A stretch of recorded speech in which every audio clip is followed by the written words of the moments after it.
వాక్య భాగంలోనికి వెళదాం. మనం ఎక్కడ ఫెయిల్ అవుతున్నామంటే యాకోబు పత్రిక 1వ అధ్యాయం 21వ వచనం. అందుచేత సమస్త కల్మషమును ఏంటంటే ఇవి మానేయాల్సినవి కొన్ని ఉన్నాయి. మనం మానేయాల్సినవి ఇవి గుర్తుపెట్టుకోండి. సంఘానికి రావడం ఒకటే ముఖ్యం కాదు, వచ్చేటప్పుడు మన ప్రవర్తన జాగ్రత్తగా చూసుకొని రావాలని చెప్పాడు. రైట్? ఇప్పుడు దేవుడు అని అంటే ప్రవర్తనకు సంబంధించిన వాడు దేవుడు. ప్రవర్తన బాగు లేకపోతేనే దేవుడు, బాగులేని వాళ్ళు బాగు చేసేదే దేవుడు. కాబట్టి మనం దేవుని సన్నిధికి వస్తున్నాం అంటే దేనికోసం రావాలి? ఇక్కడికి ప్రవర్తన బాగు చేసుకోవడం కోసం రావాలి, మనం కరెక్ట్ చేసుకోవడానికి రావాలి. అర్థమవుతుందా? మా ఇప్పుడే యోసేపు గారు చెప్తా ఉన్నారు. So bad days are coming. మన ప్రవర్తన బాగలేకపోతే మనం ఏమైపోతాం మనకి తెలియదు.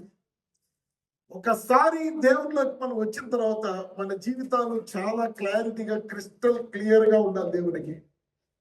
దానికోసమే ప్రతి ఆదివారం ఇక్కడికి వస్తున్నాం. రాకని ఎప్పుడు వస్తుందో మనకి తెలియదు, ఏ సమయంలో ఏం జరుగుతుందో మనకి తెలియదు, ఏ పరిస్థితి ఎలా ఉంటుందో మనకి తెలియదు, దేని ద్వారా సాతాను చంపుతాడో మనకి తెలియదు. కాబట్టి వాడి చేతికి అందనటువంటి స్థితిలో మనం ఉండాలి. ఎలా ఉండాలి? వాడు వస్తే వెయిట్ చేయాలంతే, కొన్ని సంవత్సరాలు వెయిటింగ్ లిస్ట్ లో పెట్టాలంటే చంపడానికి వస్తే. మనకు అది ఉంది, బయట వాళ్ళకి అది లేదు, మనకు అది ఉంది. We can post phone everything. మనం ఏమైనా చేయవచ్చు. ఎప్పుడు అది సాధ్యం అని అంటే, అందుచేత సమస్త కల్మషమును విర్రవీగుచున్న దుష్టత్వమును మానేయాలి. అవి మానేస్తేనే అప్పుడు నీ నోటి మాటకే వస్తుంది, దేవుని మాట నీ నోట్లో వచ్చి జరుగుతుంది. ఏది కీడో ఏది మేలో నువ్వు తెలుసుకొని దాని ప్రకారం ఉంటే నీ నోటిని దేవుడు ఏం చేశాడు? ఆయన నోరుగా మారుస్తాడంట. ఆయన నోరుగా మారుస్తాడు. ఆయన నోరుగా మారిస్తే ఉపయోగం ఏంటి? ఆయన నోట్లో నుంచి వచ్చిన ఏ మాట ఫెయిల్ కావడానికి వీలు లేదు. వాక్యంలో ఎంత క్లారిటీ ఇస్తాడంటే దేవుడు, మన నోటితో మాట్లాడేది జరగవనే ఆయన ఏం చేశాడు? ఆయన నోరుగా మన నోరుని చేసేసాడు. ఎప్పుడు అది possible? That is possible when ఆ కల్మషము, విర్రవీగే తత్వము కొంచెం బాగుంటే, కావాల్సిన డబ్బులు ఉంటే, ఒక మంచి ఉద్యోగం ఉంటే, మంచి పొజిషన్ ఉంటే, మనకు ఇల్లు కారు ఉంటే, ఎక్కడ లేని కొమ్ములు మలుస్తాయి. మరి ఎక్కడో చూస్తాం, లెక్క ఉండదు, టైమింగ్ ఉండదు, చర్చ ఉండదు. మనం ఎంత ఎదిగేమో అంత త్వరపడి దేవుని సన్నిధికి రావాలి, అంత అద్భుతంగా దేవుని సన్నిధిలో కూర్చోవాలి, అంత ఒదిగి దేవుని సన్నిధిలో మనం జీవించాలి. అవునా? ఈ కల్మషాన్ని, విర్రవీగుతున్న దుష్టత్వంను మాని లోపల నాటబడి, వాక్యం ఆల్రెడీ చెప్పాను మీకు, మీ ఆత్మను రక్షించుటకు శక్తి గల వాక్యము అని అంటా ఉన్నాడు. This is my subject. ఏ వాక్యం అది? మీ ఆత్మను రక్షించుటకు శక్తి గల వాక్యం అని అంటారు. ఏ వాక్యం? మనం చదువుకునే వాక్యం ఇక్కడ ఏముంది? దేవుని శక్తి ఉంది. ఇక్కడ దేవుని శక్తి ఏం చేస్తుంది? చెప్పండి. ఏమైనా చేస్తుంది. ఎందుకో తెలుసా? ఆయన పేరేంటి తెలుసా? సర్వశక్తి గల దేవుడు. యూనివర్స్ లో ఆయన మాత్రమే కింగ్ అన్నమాట. యూనివర్స్ సంపూర్ణంగా ఆయన కంట్రోల్లో మాత్రమే ఉంది, ఎవరి కంట్రోల్లో లేదు. దురాత్మలు ఈ లోకాన్ని కంట్రోల్లోకి తీసుకునే కానీ అవి కూడా దేవుని ఆజ్ఞకి లోబడి నోరు మూసుకొని ఆయన కంట్రోల్లో పనిచేయాల్సిందే. ఒక దయ్యం ఆయన కంట్రోల్లో పనిచేయాలి, ఒక దురాత్మ ఆయన కంట్రోల్లో పనిచేయాలి. ఏదైనా సరే ఆయన కంట్రోల్లోనే పనిచేయాలి. దానికి వ్యతిరేకంగా ఏది పని చేయడానికి వీలు లేదు. మరి ఎందుకు దెయ్యాలు పడుతున్నాయంటే, ఎందుకు పడుతున్నాయంటే ఇవి ఉన్నాయి కాబట్టి. ఏమున్నాయి? కల్మషం ఉంది కాబట్టి, విర్రవీగుతున్నాం కాబట్టి, దుష్టత్వం ఉంది కాబట్టి, ఇవి వాడియే కాబట్టి వాడు ఇష్టం వచ్చినట్టు ఆడుకుంటాడు మనతో. అవునా? వాడి లక్షణాలు వాడి మనం వాడుకుంటున్నాం కాబట్టి వాడు ఆపరేట్ అవుతుంటాడు మనలో, దేవుడు కాదు. అర్థమవుతుందా? వాడికి సంబంధించిన మనలో లేనప్పుడు వాడు ఏ విధంగా మన దగ్గరికి రాలేడు. రాగలరా? మన ఇంట్లో ఎవరిదన్నా వస్తువు ఉంటేనే వస్తారా వాళ్ళు, లేకపోతే కూడా వస్తారా? కరోనా వస్తువు పెట్టితేనే ఆ వస్తువు కోసం వస్తారు కదా. అట్లాగే సాతాను కూడా వాడి మనం ఉంటేనే వస్తాడు. అర్థమైందా? వాడి మనలో ఉంటేనే వస్తాడు, వాడి పని చేసుకుని వెళ్తాడు.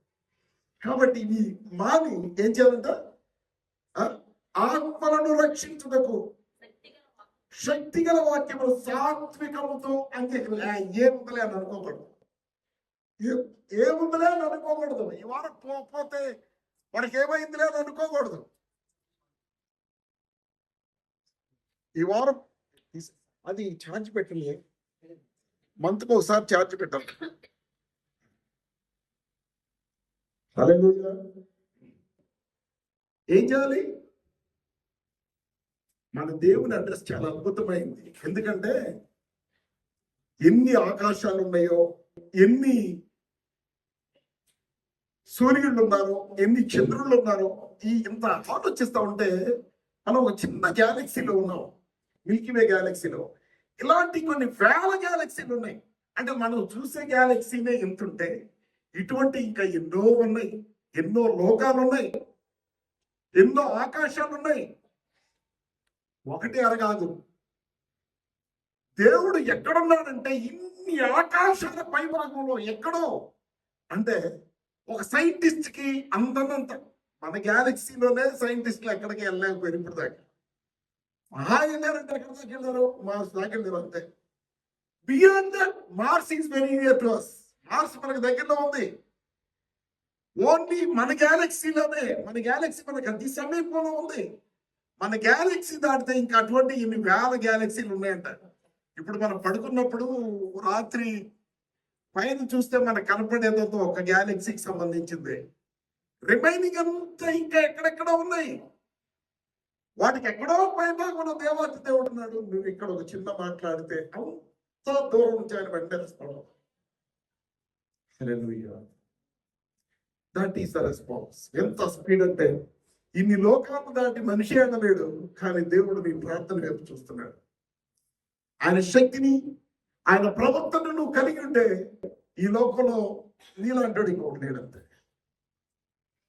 ఏది ఎంత మాత్రం మీకు హాని చేయలేదంటే దాని వాక్యంలాగే మనం అట్లా చెప్పుకున్నాం, అంతేగాని అది జరిగించుకునే స్థితికి ఎదగలేదు. ఇంకా హాని చేస్తున్నారు. చూసాం కదా మన దీనిలో బస్సప్పురే ఎక్కడది గొడవ జరుగుతుంది. ఇప్పుడు రేపు 1వ తారీఖున ఊచకోతకు వెళ్ళాలని అనుకుంటాను క్రిస్టియన్స్ ని. బార్డర్ స్టేట్ లో ఒక 50,000 మంది వెళ్ళిపోయి జనాలను చంపేయాలని అనుకుంటారు. ఓపెన్ స్టేట్మెంట్ ఇచ్చేసారు. వాళ్ళందరూ ఎవరు తెలుసా? క్రిస్టియన్స్. క్రైస్తవుల గ్రామాల్ని ఒక్కరిని మిగల కూడా చంపేయాలని అనుకుంటున్నారు. అది ఈజీనా చెప్పండి? మనం ఇటువంటి వార్తల్ని భయపడడం నేర్చుకున్నాం, కానీ ఏం నేర్చుకున్నాం? భయపడ్డం నేర్చుకున్నాం. దేవుల్లో ఉంటే భయపడాల్సిన పని లేదు. అర్థమైందా? దేవుల్లో ఉంటే నీ ఇంటి చుట్టూ ఒక గీత గీసాడంటే గీత దాటి ఎవడు రావడానికి వీల్లేదు. Hallelujah. That is your power. క్రైస్తవులు శక్తి లేని క్రైస్తవులుగా మారిపోతే ఇంతే ఉంటుంది. హల్లెలూయా. ఆయన అది చాలా బాధగా చెప్తా ఉన్నాడు.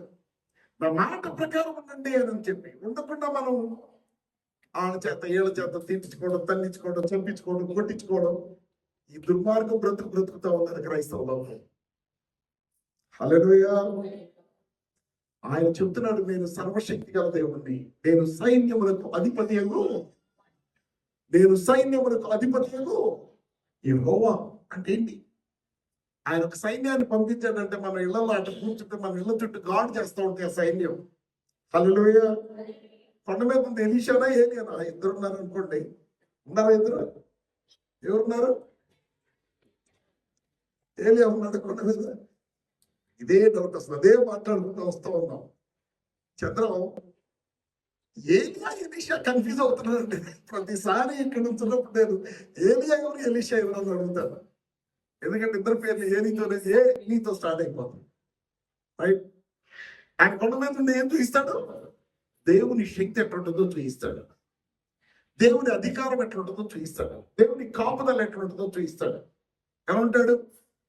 తండ్రి వీడి కళ్ళు తెరువని అంటాడు. మన కళ్ళు ఏమైంది? భయపడుతున్నావు అంటే మనుషుల కళ్ళు ఏమైంది? మూసుకుపోయి ఉన్నాయి. మనం భయపడే వార్తలను చూసి మూసుకుపోయిన కళ్ళతో భయపడతా ఉన్నాం. మన కళ్ళు తెరవబడితే మనం భయపడం. ఎందుకో తెలుసా?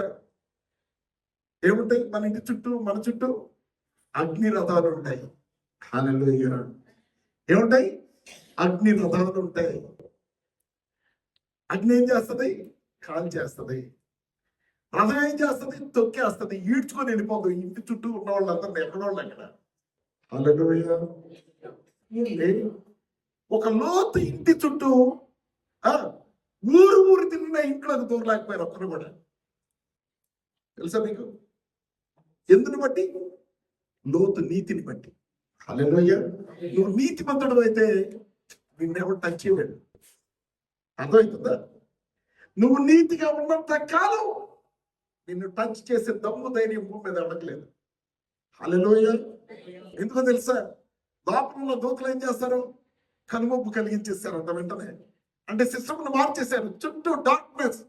ఆయన ఎక్కడ డోర్ని తెలుసుకోలేనటువంటి పరిస్థితిలో చిన్న చీకటి. కళ్ళు 4 కళ్ళద్దాలు పెట్టుకొని చూసినా కనబడినటువంటి పరిస్థితి. అర్థమవుతుందా? దేవుని కాపుదల చాలా గొప్పగా ఉంటుందంటే. మనం భయపడుతున్నాం. దేనికి భయపడుతున్నాం? ఆదం దేనికి భయపడ్డాడు? పాపం చేసి భయపడ్డాడు. ప్రతి మనిషి ఎందుకు భయపడుతున్నాడు తెలుసా? పాపంలో నుండి భయపడుతూ ఉన్నాడు. పాపం చేసేవాడు భయపడతాడు, పాపంలో ఉన్నవాడు భయపడతాడు.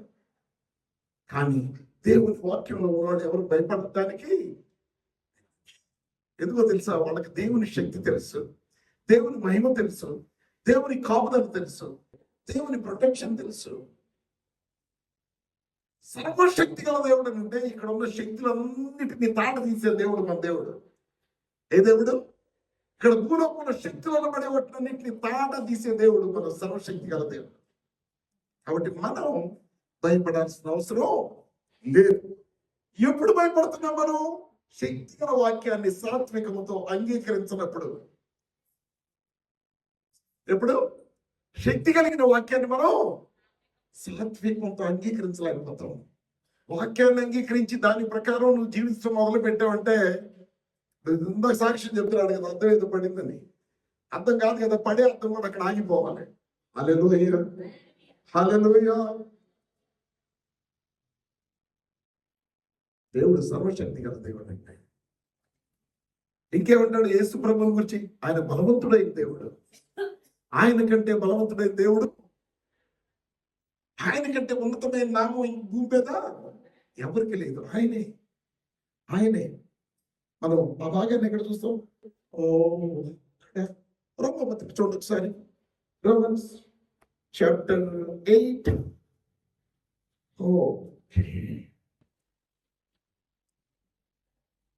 Romans chapter 8.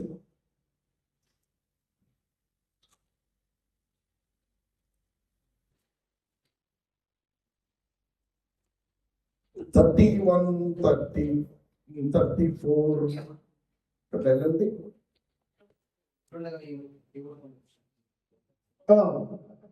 అది చదవండి. అది ఇట్లుండగా ఏమందము? దేవుడు మన పక్షమున ఉండగా. హల్లెలూయా. ఏమండి? 50,000 మంది వస్తే ఏం చేస్తారు? కోసేస్తారా? కాళ్ళు చేతులు నరికేస్తారా? నగ్నంగా ఆడవాళ్ళు రోడ్లో నడిపిస్తారా? వాళ్ళ చేత అవుతుందా? దేవుడు మన పక్షాన్ని ఉంటే విరోధి ఎవడంటే ఏం చేస్తాడు? దేవుడు ఏం చేస్తాడు? అప్పుడు విరోధులందరినీ లేపేస్తాడు. అర్థమైందా? విరోధులందరినీ ఏం చేస్తాడు? ఊచకపోతాడు. దేవుడు తన ప్రజల కోసం ఎన్ని యుద్ధాలు చేశాడు తెలుసు? పిచ్చబోల్డని యుద్ధాలు చేశాడు దేవుడే. ఆయన్ని నమ్ముకున్నందుకు, ఆయన ధర్మశాస్త్రాన్ని పాటించడానికి వాళ్ళు జీవిస్తున్నందుకు వాళ్ళ మీద ఈగ మోనకుండా చేశాడు కొంతకాలం దేవుడు. నిన్ను కాపాడ్డా? నిన్ను కాపాడలేడా? కాపాడగలదా? లేదా? కాపాడలే. మనం భయపడాల్సిన అవసరం లేదు. ఏం చేస్తాడు ప్రవక్తని ఆ కొండ మీద నుంచి పట్టుకుంటాడు అని చెప్పి 50 మందిని ప్లస్ ఇంకొకటి పంపితే ఏం చేస్తాడు? పట్టుకెళ్ళారా? అంత ఈజీనా? ఒక దేవుని నమ్మిన బిడ్డని దేవుని కుమారుణ్ణి టచ్ చేయడానికి అంత ఈజీనా? దేవుని కుమారుని టచ్ చేయడానికి ఎవరికైనా వల్ల అవుతుందా? It's not so easy. ఎందుకో తెలుసా? ఎందుకని? సర్వోన్నతుడైన దేవుడు తన బిడ్డల మీద చేస్తూ ఊరుకుంటాడా? అందుకే ఇందాక చెప్పాను, ఏవి నీచములైనవో ఏవి ఘనమైనవో నీకు తెలిస్తే నీ నోరు దేవుడు తన నోరుగా మారుస్తాడు. అప్పుడు నీ నోట్లో నుంచి ఏ మాట వస్తే అది దేవుని మాటగా చలామణి అవుతుంది, దేవుని మాటగా అది జరుగుతూ ఉంటుంది. కాబట్టి నిన్ను ఎవడో ఏమి చివరికి ఈ అందుకే దేవుడు చాలా అద్భుతం అండి. ఎందుకు బాబు ఎంట్రుకల గురించి రాసుకోవడం అనుకుంటా. అందుకే హల్లెలూయా అంటే వాడు ఎంట్రుకను కూడా తాకే ఇది వాడికి లేదు. అంత ఈజీగా అది జుట్టు పట్టుకోవడానికి, జుట్టు పట్టుకొని కొట్టేయడానికి, లాగేయడానికి అంత ఈజీగా నీ జుట్టును వాడి చేతికి పట్టినవాడు దేవుడు. హల్లెలూయా. ఏది ఎంత మాత్రం నీకు హాని చేయదంటే చేయదంతే. క్రైస్తవులు ఎలా ఉండాలి తెలుసు? అసలు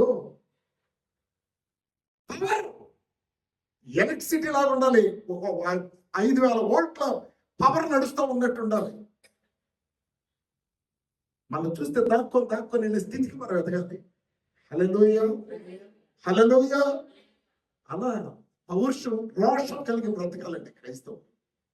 ఏమంటారు తెలుసా? 50 మంది ప్లస్ ఇంకోడు యజమాని వస్తే ఎవరమ్మా?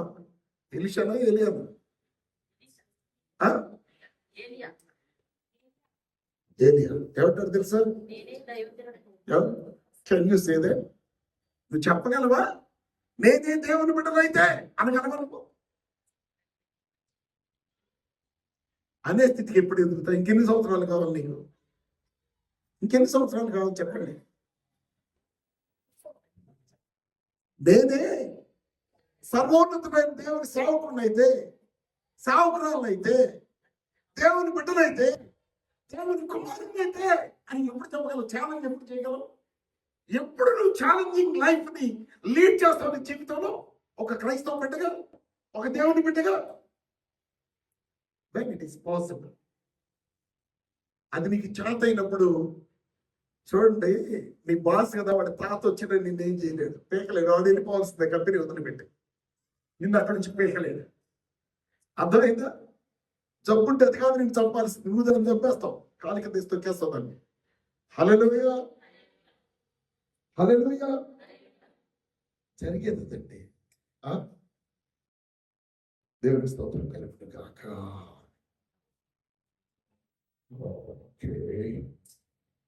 ఏం చెప్పాడు? నేనే దైవజనుడిని అయితే ఏం జరగాలంట? అగ్ని ఆకాశం ఉంటుంది. ఇప్పుడు తెలుసా ఆయనకి? తెలుసా? ఇది ఎన్నోసారి ఆయన మాట మాట్లాడండి. ఎవరో మాట్లాడింది? ప్రవక్తలను తీసుకొచ్చేసి ఆ కొండ మీద ఒక పెద్ద కార్యం చేస్తాడు కదా ఆయన. ఏమి వీళ్ళిద్దరూ ఎంత సుపీరియర్స్ అంటే తెలుసా? మీరు ఎప్పుడు కన్ఫ్యూజ్ అయిపోతూ ఉంటారు. నాకు అనిపిస్తుంది, నా లిస్ట్లో కొంతమంది ఉంటారు, ఇట్లా రాసుకొని ఉంటారు. నాతో జీవించిన వాళ్ళు ఇంతకాలం గొప్పోళ్ళు కాని వాళ్ళు ఎవరన్నా ఉన్నారా అని లిస్ట్లో రాసుకుంటే ఒక్కడ మిస్ అయ్యాడు, చచ్చిపోయాడు. ఎవరు? అతని పేరేంటి? ఐరన్ చేస్తాడు. అతను మిస్ అవ్వడానికి అతని దేవుల్లో అంతగా ఎదగలం. అర్థమైందా? వాళ్ళలో ఫస్ట్ లిస్ట్ లో మన చంద్రమేష్ ఉంటాడు, తర్వాత నరసింహరావు ఉంటాడు, తర్వాత చంద్రం ఉంటాడు, తర్వాత ఎవరుంటారు? నరసింహరావు కొడుకు ఉంటాడు. నన్ను క్యారీ చేసిన ప్రతి ఒక్కరిని ఒక లెవెల్కి తీసుకెళ్ళిపోయాడు దేవుడు. హల్లెలూయా. ఒక దైవజనుడు అంటే 18 years ఆయన ఎక్కడికి వెళ్తే ఆయన వెంట వెళ్ళిపోవడం, ఎక్కడికి వెళ్తే అక్కడికి. వద్దురా బాబు నువ్వు ఎక్కడ ఉన్నారండి? నేను రావాల్సిందండి. హల్లెలూయా. ఎందుకు? ఆ దైవజనుడిని మిస్ అయితే నాకు దేవుడి ఇచ్చేది నేను కోల్పోతా. ఏం కోల్పోతాను? ఈ ధైర్యాన్ని మిస్ అయితే నాకు దేవుడి చేత నేను దేనికోసం 18 సంవత్సరాలు ప్రయాసపడ్డాడు? దేవుని ఆత్మ కోసం ప్రయాసపడ్డాడు. హల్లెలూయా. 18 సంవత్సరాలు అన్నం పెట్టి ప్లేట్ కడిగి నీళ్లు పోసి తాగడానికి నీళ్ళు ఇచ్చి ఎంత పరిచయం చేస్తాడో తెలుసా? వృధాగా పోయిందా? ఏం కోరుకున్నాడు తెలుసా? నీ ఆత్మలో 2 పాళ్ళు నాకు కావాలన్న. అంటే ఏంటి? నీకంటే నేను ఇంకొక లెవెల్లో వర్క్ చేయాలను. హల్లెలూయా. బాస్ కంటే ఎక్కువ స్టేటస్ కోరుకున్నాడు. చేశాడా లేదా? ఆయనకి డబుల్ అద్భుతాలు చేశాడు. ఏలియా కంటే ఎలీషా చేసిన అద్భుతాలు డబుల్ ఎక్కువ. He got 2-fold spirit of God. దేవుని ఆత్మను అత్యధికంగా పొందుకుని అద్భుతాలు చేయగలిగిన వ్యక్తిగా మారిపోయాడు. దట్ ఈస్ ద పవర్ అండి. దేవుని బిడ్డలతో సరైనటువంటి వాళ్ళతో నువ్వు గడపగలిగితే, దేవునికి సేవ చేయగలిగితే, నిన్ను భూమి మీద ఆపగలిగింది ఏది లేదు. అమ్మా అది చూడండి ఒకసారి. మరణమైనను జీవమైనను అది ఎక్కడుంది? కొరింథీగా. మళ్ళీ ఏమంటున్నారు? ఎక్కడుంది? 8వ అధ్యాయం కదా, 35 వచ్చిన. ఓకే, ఒక నిమిషం. ఎక్కడది? క్రీస్తు ప్రేమ నుండి మనలను ఎడబాపు. అంటే ఏంటి? దీని మీనింగ్ ఏంటి? క్రీస్తు ప్రేమ నుండి ఏంటి? అసలు మీకు అర్థమవుతుందా? ప్రేమ అంటే ఏంటి తెలుసా? ప్రేమ అంటే ఏంటి తెలుసా? ఈ ప్రేమను గురించి 2 సార్లు చెప్పాను, మరి 3వసారి చిన్న టచ్ ఇస్తున్నాను మీకు. ప్రేమ అంటే ఏంటి తెలుసా? నిన్ను కాపాడడానికి తన ప్రాణమైన పెట్టి నిన్ను కాపాడగలిగింది ప్రేమ. హల్లెలూయా, హల్లెలూయా. నిన్ను కాపాడడానికి తన ప్రాణం పెట్టి నిన్ను కాపాడింది ప్రేమ. అర్థమైందా? నువ్వు దేవుని ప్రేమలో ఉంటే నువ్వు కాపాడబడుతూనే ఉంటావు. ఎప్పటి వరకు ఉంటావు? నువ్వు దేవుని ప్రేమ నుండి దూరం అయ్యేంత వరకు. అర్థమవుతుందా? దేవుని ప్రేమలో నువ్వు ఎంత కాలం కొనసాగుతావో ఆ ప్రేమ నిన్ను ఆవరించి కప్పేస్తుంది. నీకు మరణం లేకుండా చేస్తుంది. నీ మీద సాతాను దాడులు లేకుండా చేస్తుంది. ఎందుకు జరుగుతున్నాయి అని అంటే ఆ ప్రేమలో నుంచి మనం అని చెప్పాను. ఎఫెసీ సంఘాన్ని గురించి ప్రకటన గ్రంథంలో లాస్ట్ వీక్ ఏదన్నా వాక్యం చెప్పింది. అది లాస్ట్ వీక్. ఆ ఎఫెసీ సంఘం మీద దేవుడు పెట్టిన ఇదేంటి? Fault findings. ఒకసారి చూడండి. హల్లెలూయా. ప్రకటన గ్రంథం 1వ అధ్యాయం.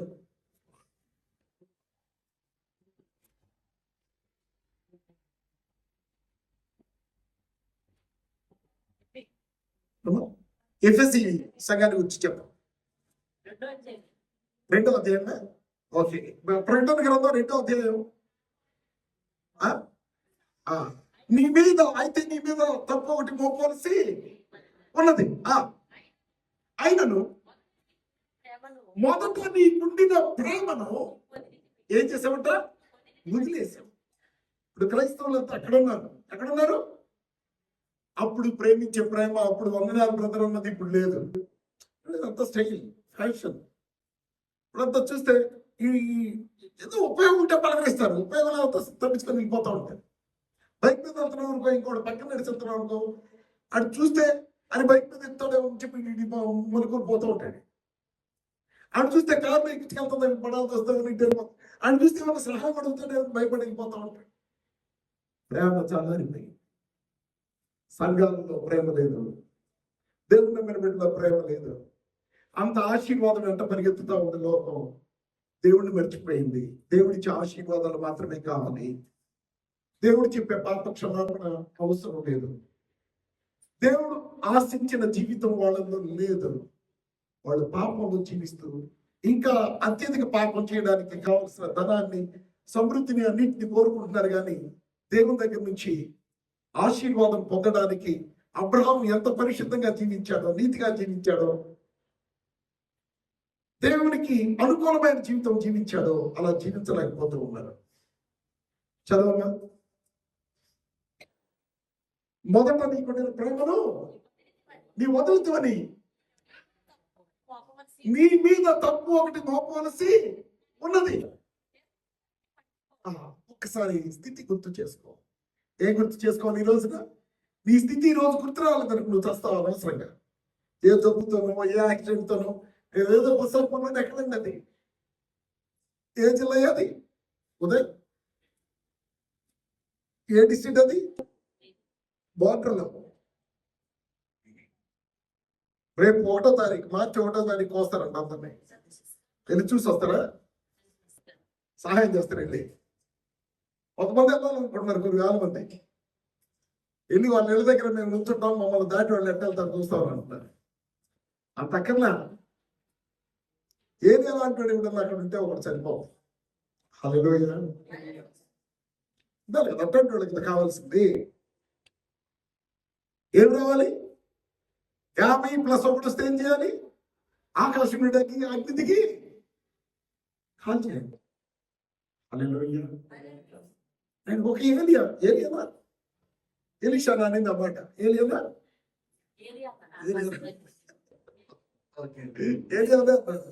ఇక్కడ అది రికార్డ్ అవ్వడం లేదు. ఏలియానే అన్నాడు. బట్టి పెట్టాలి మన వాక్యాన్ని. పేర్లు కన్ఫ్యూజ్ అయిపోతాం. దేవునికి స్తోత్రం కలుగునిగా. అక్కడ ఒక ఏలియా ఉంటే చాలు, వచ్చిన 50,000 మంది వాళ్ళ పట్టిన వాళ్ళందరూ కూడా అక్కడే ఎలా అయిపోవాలంటే అలా అయిపోతారు. అంతే. ఉప్పు స్తంభం అయిపోతుంటే ఉప్పు స్తంభం అయిపోతారు, లేదా చెక్క స్తంభం అయిపోతుంటే చెక్క స్తంభాలు అయిపోతారు. అది ఇది కాదంటే చెయ్యి ఇట్లా ఎత్తితే రాజు బలిపీఠం మీదకి ఒక దైవజనుడు పట్టుకోవడానికి చెయ్యి అక్కడికక్కడ ఎండిపోయి ఇట్లానే నుంచోంది. వాడు చెయ్యి దించుకోవడానికి రాలేదు, చెయ్యి ఎత్తడానికి రాలేదు, చెయ్యి క్లోజ్ చేసుకోవడానికి రాలేదు. చెయ్యి ఎండిపోయి ఇట్లానే నిగుడుకుపోయింది. There's a power of a man of God. అది దేవుని బిడ్డలకున్న శక్తి. గుర్తు పెట్టుకోండి. ఏమి చేయలేని శక్తిహీనంగా ఉండిపోయింది సంఘాలు. మనుషులు ఎలా ఉండాలి? చెయ్యి నీకు ఎత్తితే నీకు హాని చేయడానికి, నేను పట్టుకోవడానికి చెయ్యి ఎండిపోవాలంటే అక్కడ. హల్లెలూయా. ఎప్పుడు పడుతున్నాడు? నీకు కోపం, రోషం, పౌరుషం ఏం రావా?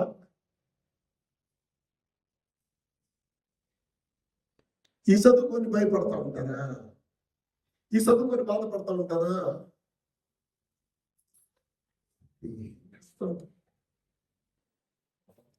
పునాదులు పాడైపోతే నీతిమంతుడు ఏమి చేయగలడు? పునాదులు పాడైపోయింది. భయం వచ్చేసింది సంఘాలలోకి. ఆడొస్తాడని కూడా ఎవడు వచ్చేది ఇక్కడ దాకా.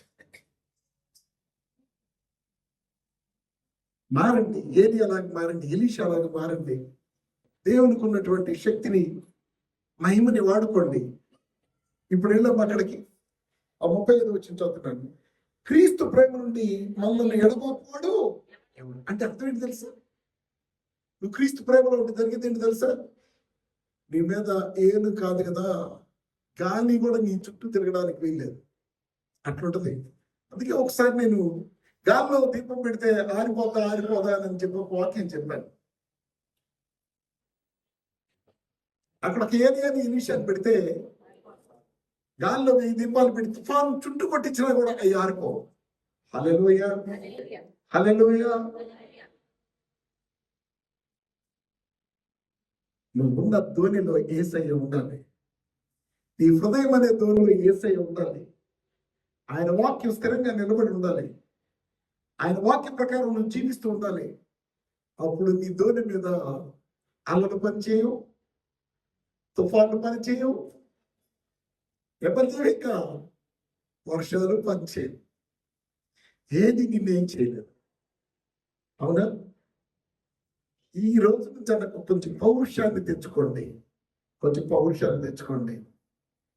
ఏమన్నా శ్రమ అయినను ఫస్ట్ ఏం పెట్టాడు? ఈ లిస్ట్ లో ఏం పెట్టాడు? ఫస్ట్ శ్రమ అంటే ఏంటి? అంటే ఏంటి? జరగబోయే విపత్తుల్లో లీస్ట్ అన్నమాట.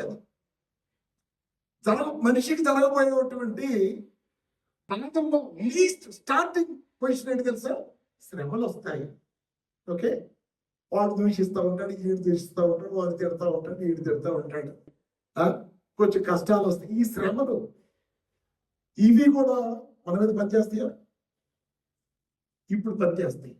ఎందుకని? క్రీస్తు ప్రేమ లేదు కాబట్టి, వాక్య ప్రకారం జీవితం లేదు కాబట్టి, మనం మానేయాల్సినవి కొన్ని అట్లానే మనం ఉంచుకున్నాం కాబట్టి. ఏంటి అమ్మా, ఏం మానేయమన్నాడు? బెర్రవీగే స్థితి, దుష్టత్వం, వేషధారణ, కల్మషం అవి తీసేసుకుంటే you are the power of God. నువ్వు దేవుని శక్తిగా మారిపోతావు. అప్పుడు నీ కంపెనీ మీద రైట్ చేయడానికి కూడా ఎవరు చేయలేడు. నీ బిజినెస్ టచ్ చేయడానికి కూడా ఎవరి వల్ల కాదు. ఎందుకో తెలుసా? దాని చుట్టూ ఏంజల్స్ ప్రొటెక్షన్ ఉంటుంది కదా. ఏంజల్స్ ప్రొటెక్షన్ జరుగుతూ ఉంటుంది, మూవ్ అవుతూ ఉంటుంది దాని చుట్టూ. నువ్వు ఆషామాషి వ్యక్తి కాదు. సింపుల్ గా ఏదో భయపడడానికి, ఆలోచించడానికి, దిగులు పడడానికి, బాధపడడానికి, చచ్చిపోతానికి భయపడడానికి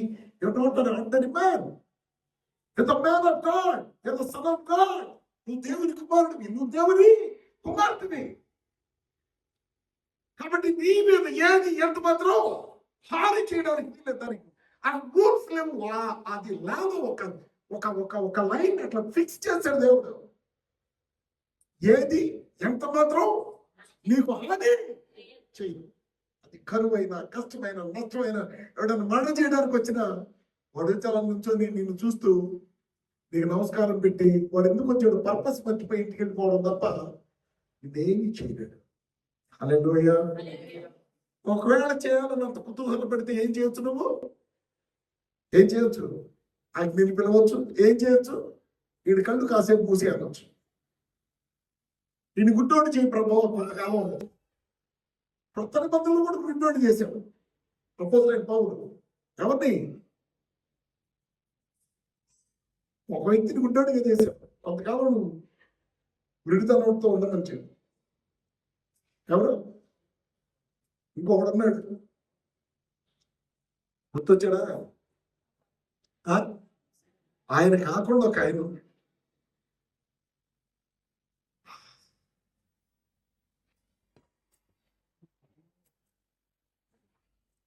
వచ్చే వారం చెప్పండి చదువుకొని ఇంటికి వెళ్ళి గూగుల్ చూసుకొని అతను విసిగిస్తా ఉన్నాడు అన్నమాట. పక్క నుండి పరిచయం చేస్తూ ఉంటే అపోస్తలుడైన పౌలు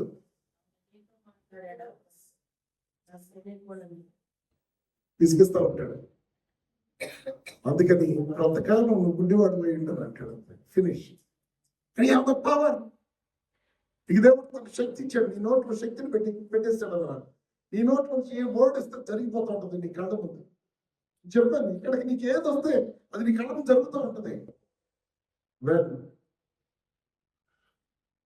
నీ దుష్టత్వాన్ని, నీ వెర్రవీగే జీవితాన్ని, నీ దరిద్రపియన్ని మానేసి శక్తిగల వాక్యాన్ని సాత్వికంతో అంగీకరించి దాని ప్రకారం జీవించాలి.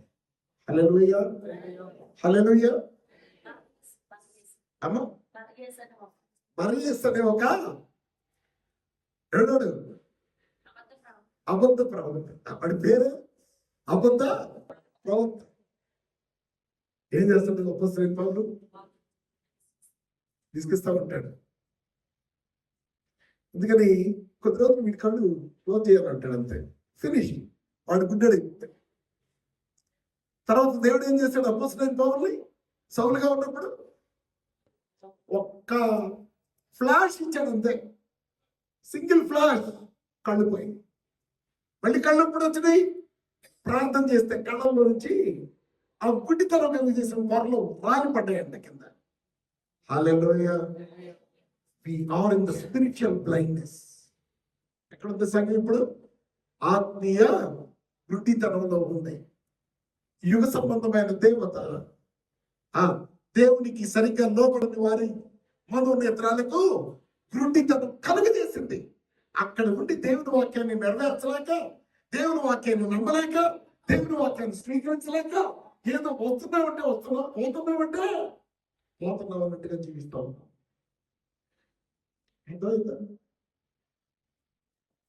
ఏం చెప్పాడు? శ్రమ అయినను, సెకండ్ వన్ బాధ అయినను, థర్డ్ వన్ హింస ఏంటి? మళ్ళీ ఆటలో రాశారు. తెలిసింది ఎంత అద్భుతంగా రాశారో. శ్రమ మనకి చెప్పకుండా వచ్చేది, బాధ మనకి ఏదైనా జరిగినప్పుడు మనం అనుభవించేది. మూడోది ఏంటి తెలుసా? హింస. హింస అంటే వేరే వాళ్ళు మనల్ని హింసించేది. హింస అనేది మనల్ని మనం పొందుకునేది కాదు, ఇంకొకటి హింసించేది అన్నమాట.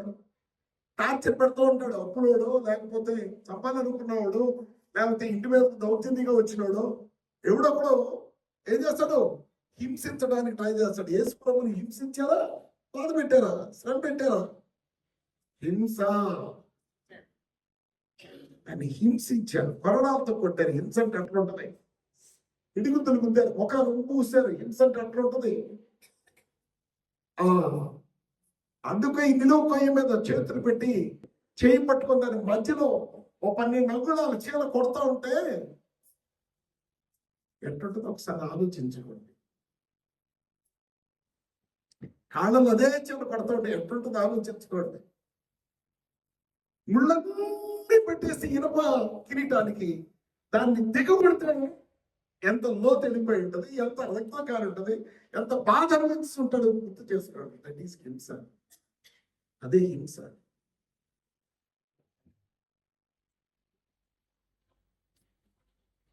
ఆ హింసను పొందకూడదని ఆయన నిన్ను ప్రేమించాడు. ఏం చేశాడు? ఆ హింసను పొందకూడదని ఆయన నిన్ను ప్రేమించాడు. ఆయన నిన్ను ప్రేమించాడంటే అర్థం ఏంటి తెలుసా? నీకు చావు రాకుండా, నీకు హింస కలగకుండా నీ మీద ఆయన ఆవరించున్నాడు. హల్లెలూయా. ఏమంటాడు అపోస్తలుడైన పౌలుని? నువ్వు హింసిస్తున్నావు నా బిడ్డలు అని అంటాడు. ఆ హింస ఎట్టుంటుందో చూపించాడు. తనకి చూపించాడా? జీవితంలో ఎన్ని హింసలు పొందాడు అపోస్తలుడైన పౌలు. ఎంత హింసించావు. ఇప్పుడు నువ్వు హింసించిన వాళ్ళంతా నువ్వే బాగు చేయాలి. హల్లెలూయా. హింసించబడుతున్న ప్రతి ఒక్కరిని నువ్వే బయటికి తీసుకురావాలి. దేవునికి స్తోత్రం. చివరికి ఏం జరుగుతుంది? పావు వచ్చి కూడా గట్టిగా పట్టుకొని వచ్చే చట్టాన్ని ఊగులాడుతూ ఒక చేతికి ఏం చేశాడు? ఇల్లిచ్చి తరగడేసి విశేషమైన అద్భుతాలు చేయించాడు తమ చేత దేవుడు. అండ్ నీ చేత ఎందుకు చేయించడం? నువ్వు మాట్లాడితే ఎందుకు అద్భుతం జరగదు? నువ్వు ప్రార్థన చేస్తే ఎందుకు అద్భుతం జరగదు? జరగదు. ఎందుకని? నువ్వు అపోస్తలుడైన పౌలు లాగా లేదు కదా. అపోస్తలుడైన పౌలు ఏమన్నాడు? మీరు నన్ను పోలి నడుచుకోండి, దేవుడు మీ ద్వారా కూడా ఈ కార్యాలు చేస్తాడు. మరి మనం చేయడం లేదే. ఎప్పుడు మారదాం? ఎంతకాలం ఇలా జీవిద్దాం? భయపడుతూ, బాధపడుతూ, ఇబ్బంది పడుతూ ఎంతకాలం జీవిద్దాం ఇలా? సారీ చేసుకోండి. హింసైను, కరువైనను, కరువు, డిజాస్టర్, ఫ్యామిన్, కరువు ఏమైనా చేయగలదా? ఇస్సాకుని ఏమైనా చేయగలిగిందా? ఇస్సాకు కరువు వచ్చినప్పుడు కరువులోనే కోటీశ్వరుడు అయిపోయాడు, మిలియనీర్ అయిపోయాడు.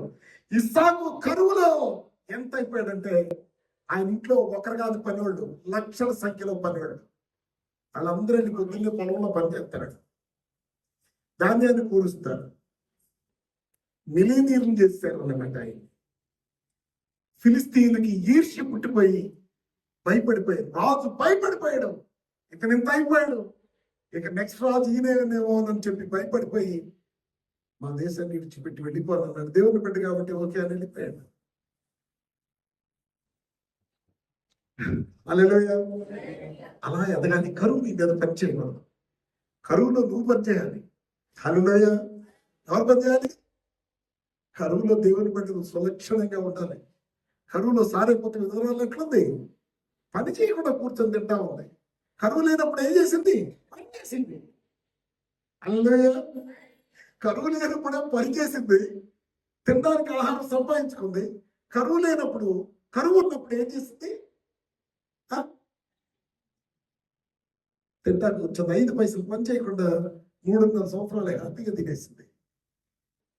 అది నీ జీవితం కావాలి. We can change. మనం మన బ్రతుకుని చేంజ్ చేసుకోవాలి.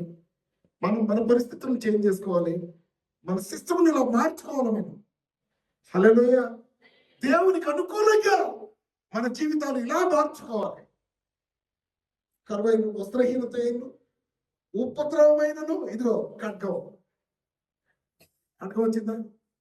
ఎన్ని కత్తులు తీసుకొస్తారు? ఎంతమందికి వచ్చి చెబుతారు? ఖడ్గం తెచ్చుకుంటే వాడికి ఏమొస్తుంది? బైబిల్లో తెలుసా ఒక యుద్ధం జరిగింది. ఆ యుద్ధం ఏంటి తెలుసా? ఇశ్రాయేలీయుల మీదకి యుద్ధం చేయడానికి వచ్చిన వాళ్ళు పొడుచుకొని చచ్చిపోయారు. తెలుసా మీకు? God can do that. నిన్ను వాళ్ళ కత్తితో పొడవలేరు. వాళ్ళు వచ్చిన వాళ్ళు వాళ్ళ కత్తులతో వాళ్ళు పొడుచుకొని చేస్తారు. హల్లెలూయా. ఇంతటి అద్భుతమైన మాటలు వింటా ఉంటే కొంచెం చలనం, రక్తం ఉడకడం, మరగడం జరగడం లేదా శరీరంలో? ప్రభు కోసం ఇలా జీవితం అన్నటువంటి ఆలోచన రావడం లేదా? ఖడ్గమైనను మనలను క్రీస్తు ప్రేమ నుండి ఎడబాపున అంత ప్రేమించాడు కాబట్టి ఇవేవి నీ మీద పనిచేయమంటాడు. 37వ వచనం, ఆయనను మనలను ప్రేమించిన వారి ద్వారా ఏం చేస్తాడంట? మనల్ని ప్రేమించినటువంటి యేసయ్య ఏం చేస్తాడు? ఇక్కడ రాశాడు చూడండి.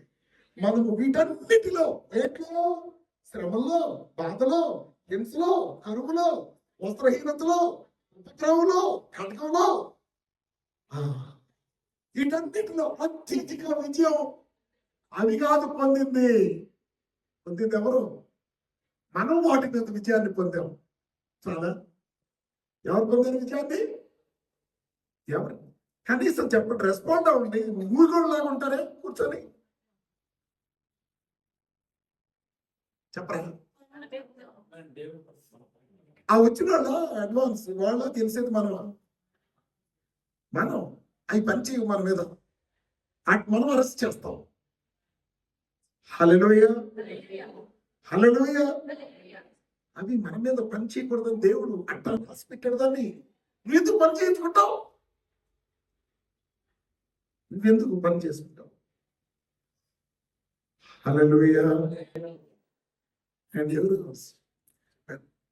మనం అక్కడ ఓకే తర్వాత చెప్తాం, దీనిలో చెప్పకూడదు. దేవునికి స్తోత్రం కలగండి. కానీ వీటన్నిటిలో అత్యధిక విజయము పొందుచున్నాము అన్నాడు. You are in the process. ఆ కింద రాశాడు చూడండి. ఈసారి ఏం పెట్టాడు? ముందు శ్రమ పెట్టలా. అర్థమైందా? ఈసారి లిస్ట్ లో శ్రమ పెట్టల, ముందు డైరెక్ట్ మరణాన్ని పెట్టేశాడు. ఏం పెట్టాడు? మరణమైనను, జీవమైనను, దేవదూతలైనను, ప్రజలైనను, ఉన్నవైనను, రాబోవునవైనను ఏ వస్తువు రాని. ఎంతమంది వస్తారు రాని? చంపడానికి, కొయ్యడానికి, పట్లో దిగడానికి, ఇక ఏమైనా చేయడానికి ఎంతమంది వస్తారు రాని? అధికారులైనను. ఏంటి ఇప్పుడు పోలీసులు మొత్తాన్ని కొనేసుకున్నారంట. ఏ కేసు పెట్టా తీసుకోకుండా ఉండడానికి. అక్కడ పోలీసు వాళ్ళు కూడా కనపడరు. దేవుడు ఉన్నాడు ఇక్కడ. ఆయన కూడా కొనేస్తారు, ఆయన కూడా లేపేస్తారు అక్కడి నుంచి. అధికారులైనను, ఎత్తైనను, ఎటువంటి పవర్ కూడా పనిచేయదంట. లోతైనను, సృష్టించబడిన ది ప్లేస్ ఏం పెట్టాలి చెప్పండి? నీ మీద రూపించబడిన ఏ ఆయుధం చాలా. అంతకంటే ఏం కావాలి? ఏ ఆయుధం పనిచేయదండి నీ మీద. మెషిన్ గన్లు తెచ్చి కాలుస్తారా? పనిచేయదు. భూమి మీద సృష్టించబడే ఏ ఆయుధం కూడా నిన్ను చంపలేదు. క్రీస్తు ప్రేమ నుంచి నిన్ను చంపి నరకానికి తీసుకెళ్ళలేదు. నిన్ను ఎడబాయలేదు. క్రీస్తు ప్రేమ నుంచి నిన్ను అతికేసుకోమంటాడు. నా గొర్రెలు నా చేతిలో ఉన్నవి, వాటిని ఎవడో నా చేతుల నుంచి అపహరించలేడు, వాటిని నాశనం చేయలేడు. బికాస్ ఐ కెన్ ఎటర్నిటీ, నిత్య జీవాన్ని ఇచ్చిన వాటికి. అవి ఎన్నటికీ నాశనం కావు. ఏం నాశనం అవుతాయి? వాటిని నాశనం చేయడానికి వచ్చినవాడు నాశనం అవుతాడు. వాటిని పాడు చేయడానికి వచ్చినవాడు పాడైపోతాడు. వాటిని చంపడానికి వచ్చినవాడు చచ్చిపోతాడు. వాటిని చంపడానికి వచ్చిన వాడు కత్తిచ్చినాడు, ఆ కత్తితో పొడుచుకొని చచ్చిపోతాడు. అంటే పనిచేస్తాయా? మన ప్రభు యేసుక్రీస్తు ప్రేమ నుండి వలన ఎడబాప నేరమని రూఢిగా నమ్ముతున్నావా? నమ్మితే you'll be the glory. ఆ మహిమను దేవుడు నిన్ను ఆశీర్వదిస్తాడు. దేవుడి వాక్యం మనకు ఆశీర్వదించును గాక. ఆమేన్. God bless you.